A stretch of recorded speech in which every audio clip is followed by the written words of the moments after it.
Good morning, everyone. On this Monday, we're so happy to have you joining us for another week of Morning Pulse. Happy to have you here. I'm Kelsey Marier, your morning weekly neighborhood-friendly anchor that I like to call myself. We're so happy to have you joining us on our digital platforms. This is a brand new show. If you're just seeing this for the first time, a new digital way to bring you your quick headlines, local headlines to start your day so that you can get your week and your day started off with everything you need to know to continue your day. So happy to have you here. I'm going to be going over just three local headlines that we're following for the day, and then we're going to talk about what you can watch next, our next newscast on air, as well as online. So without further ado, let's get going with our first story. It's actually something that may be impacting some people today. So we're talking about a traffic alert in Rochester. So drivers using the Highway 14 and Broadway Avenue intersection today will probably see a lane closure or two. That's because crews are actually going to be conducting some pavement tests. That is in preparation for a future construction project coming up. So those closures are going to be in place in about a half hour. From 9 o'clock is when they start until noon this afternoon. And according to MnDOT, that work is going to be taking place on the southbound to westbound ramps. So that's the lane that's going to be closed during that 3-hour time frame.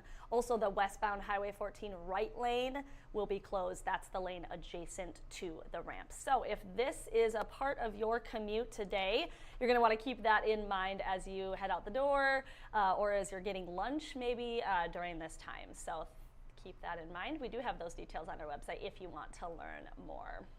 All right, our next story that we're talking about today is some milk testing due to bird flu. Okay, so we all know that the spread of bird flu has been impacting animals all across the country, including dairy cattle now. So this week, the Minnesota Department of Agriculture is actually going to be starting to test raw cow's milk. And the focus of all of this is to find out where bird flu is present, monitor the trend of that virus, and then to prevent the spread of it to any other poultry flocks and dairy herds.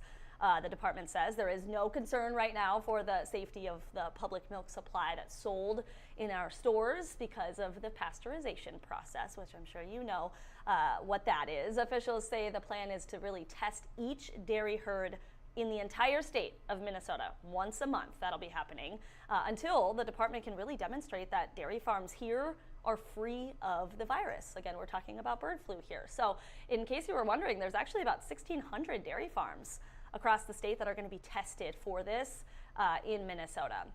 And in order for the detected farms to resume any back to normal operations, if they do find bird flu at those farms, it needs to have 3 negative bulk milk tests 7 days apart. This is a story our Charles Kelly actually broke down. He spoke with some officials with the state on this.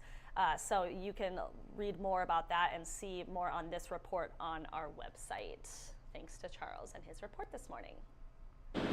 Our final story we're talking about today is the blood drive, the community blood drive that we have this week with KTTC and Mayo Clinic, of course. It's our blood drive that we're promoting to get people to donate. We're going to be at Mr. Pizza North this Wednesday.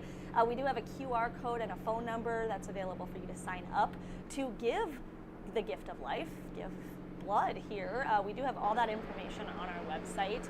Just remember that your donation really can make a difference for someone in need. Blood is always needed, and we would so love and appreciate to see you happy give this Wednesday at not at Mayo Clinic, with Mayo Clinic, but at Mr. Pizza North here in Rochester. That's going to be a really good event for us, and we hope to see you there. That's all we have for you this morning. Hopefully those stories were important to you and get you going for your day. And if you're curious to learn more, we do have all of that information at kttc.com. And again, this is Morning Pulse. We're bringing you this every weekday morning at 8:30 with me, Kelsey Marier, your anchor here at KTTC, just to get you guys out the door and knowing what's going on in your community. So the next thing that you can watch with us this morning is our News at Noon. That's with KTTC News at Noon broadcast. We also have it digitally as well. You can see Jess Abrahamson and Ted Schmidt, who will be talking about a warm-up. It's finally starting to feel like spring, like March, and it's not even March yet. It's so needed after that really cold week that we had last week. So get ready for some warmer temperatures and a little bit of rain too. That's all what Ted is talking about today. You can catch that at noon. For me, that's all I have for you today. I hope you have a great rest of your Monday. We'll see you here again tomorrow.